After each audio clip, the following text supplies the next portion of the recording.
प्यारी सा संगत प्यार से कहना धन निरंकार जी।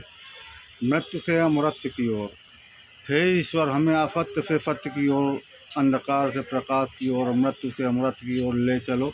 महाभारत के एक प्रसंग में यक्ष ने धर्मराज युधिष्ठिर से एक प्रश्न किया कि संसार का सबसे बड़ा आश्चर्य क्या है। युधिष्ठिर ने बिना हिचक के उत्तर दिया, संसार का सबसे बड़ा आश्चर्य यह है कि प्रतिक्षण लोग अपने सामने ना जाने कितने लोगों को मरते हुए देखते हैं, फिर भी ये अपनी मृत्यु को आते हुए नहीं देखते और ना ही इसके लिए कोई प्रयत्न करते हैं। मृत्यु व्यक्ति की अर्थी को देखते ही सिद्धार्थ गौतम का वैराग्य जाग उठा और वह वृद्धत्व के मार्ग पर चल पड़े। इसके विपरीत हम प्राणी ना जाने कितने की अर्थियों को कंधा देकर उन्हें शमशान तक पहुंचा चुके हैं, फिर भी हम बुद्धू के बुद्धू ही बने रहे, जागने का कोई प्रयास ही नहीं किया। इस मायावी जगत का सबसे बड़ा सत्य यदि कुछ है तो वह मृत्यु ही है और संसार का सबसे बड़ा डर भी मृत्यु का ही डर है। यह डर कुछ खोने के भय के कारण है। मनुष्य कुछ खोना नहीं चाहता, वह तो बस सब कुछ पाना चाहता है।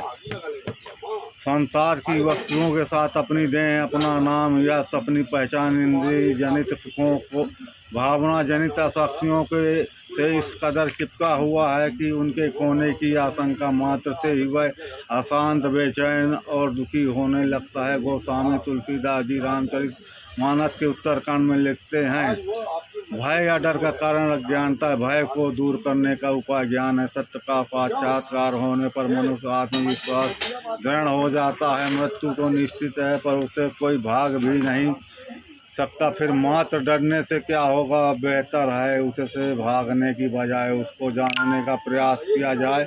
जहां हम वर्तमान में खड़े होते हैं, ज्ञान की सीढ़ी वहीं से प्रारंभ होती है। प्रकृति का एक और शाश्वत नियम है, परिवर्तन एक निरंकार ही है जो न कहीं आता है न कहीं जाता है, जो मन मरता है न जीता है, जो सब में है और सब उसमें है। महर्षि अष्टावक्र जी राजा जनक को उपदेश देते हैं, कहते हैं भय यह शरीर, स्वर्ग, नरक, बंधन, मोक्ष और भय यह सब एक कल्पना मात्र है। फिर मुझ चिदात्मा के लिए क्या कुछ कर्तव्य शेष है, अर्थात कुछ भी नहीं। सद्गुरु की कृपा से जब यह ब्रह्म ज्ञान का अनुभव में उतर जाता है, जो मृत्यु भी जीवन की एक स्वाभाविक प्रक्रिया लगने लगती है और मृत्यु का भय खत्म हो जाता है। बाबा अवतार सिंह जी संपूर्ण अवतार वाणी में फरमाते हैं, मृत्यु पथ में जहाँ की हे नर बना घोर अंधियारा है, ज्ञान का दीपक है यदि कर्म में तेरा पथ उजियारा है। समय के सतगुरु माता पुदीक्षा जी आज ब्रह्म ज्ञान प्रदान कर आत्म साक्षात करा रहे हैं। निराकार ब्रह्म और निज स्वरूप को पहचान कर मृत्यु के भय पर मानव विजय प्राप्त कर रहा है। सतगुरु के आशीर्वाद से ज्ञानी संत महात्मा सत्संग, सेवा और सुमिरन के माध्यम से परोपकार, प्रेम, सादगी, पवित्रता एवं सम्मान के उच्चतम आदर्शों को स्थापित करते हुए लोक और परलोक दोनों संवार रहे हैं। प्यार से कहिए धन निरंकार जी।